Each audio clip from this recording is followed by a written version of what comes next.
Well, Eric Young Jr. having another good night. Already has his third straight two-hit game. He's got a very interested spectator in the building tonight who's standing by with Kevin Burkhardt. Kevin? Now that would be another Eric Young, his father, EY Sr., if you want to go that route. And Eric, it's great to see. I know it's fun for you to be here and watch your son play. But before we talk about that, I've got to go back to 1992. Albuquerque, Tom Goodwin, Eric Young, 1-2 in the order. You had one more stolen base than him. I want to know what this 1-2 threat was all about back in '92 in AAA. Well, it was definitely a lot of speed. Of course, we just created great opportunities for each other and also caused havoc on the base paths. I mean, we just had it. We were roommates, and we just knew each other so well that we were giving each other signs. You know, when I was batting second, he was leading off, so we were giving each other signs exactly what we were going to do that particular inning. You know, those little signs, that communication within a game, stolen bases certainly. What do you see in the differences in the game today of certain things that are lacking that maybe you saw, back then?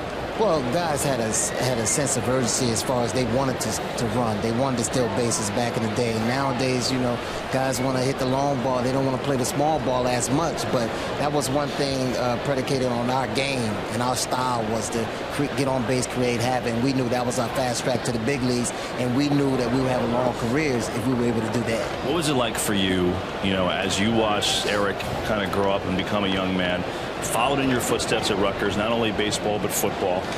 Obviously his game patterns after you in so many ways. So what's the most proud moment for you as you've watched him come to where he is today? Ooh, the most proud moment, it's pretty hard to name one, but I think it would have to be, first of all, getting that first day in the big leagues. Yeah. See him fulfilling a dream and not knowing he wanted it just as bad as I did.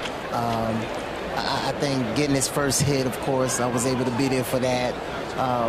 But I think for me, more than anything, is to see my son go out there and enjoy and love and show the love and express the passion for the game. I think those days of him sitting in the dugout with me and I guess watching me go about my business that certain way is something he patted himself behind after, I should say. And it's just a treat for me to come and just see him out there and running around the bases. I know a lot of fans get excited the way he runs. I get just as excited. So it's just great to see him, man, out there. And Juan Lagares has himself a base hit. He's already had a good day out there.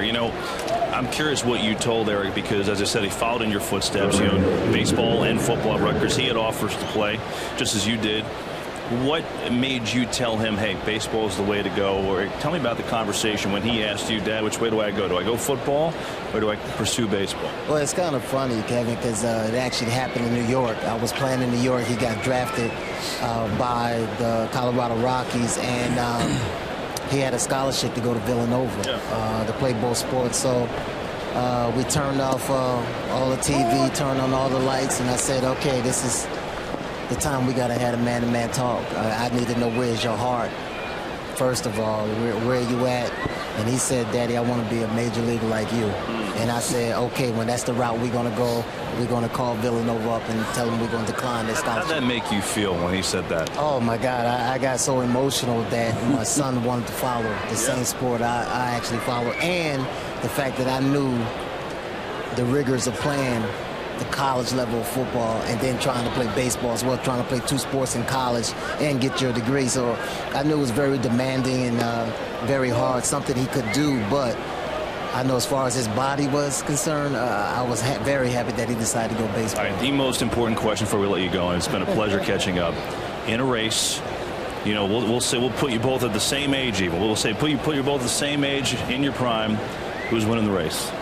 Well, at what point did he beat you when he was growing up? Come on, I want the details here. Okay, all right. You go back in my prime, I still think he's faster. Really? I was really quick. I wasn't really fast. He's quick and fast. So I think he'd beat me in the 40, the 60, and the 100 back in the day. And we decided to race, had to be a couple of years before I retired, 2003, 2004, somewhere around there. Yeah. We were working out together, and man, he took off. I mean, I took off with the early lead, and he came flying past me, and I just stopped running because I didn't even want to finish the race at that time. So I knew right then and there it was time to pass the torch. Hey, guys, the good news is after the game, we have Eric Young, Sr. and Jr. They're going to line up right outside of home plate and race to the hotel. So plenty going on. It's great to catch up. Enjoy the rest of the game, okay? Thanks a lot, Kevin. Nice talking to you. All right, guys, go ahead. Take it away. Eric Young Sr., who had 465 stolen bases in his major league career.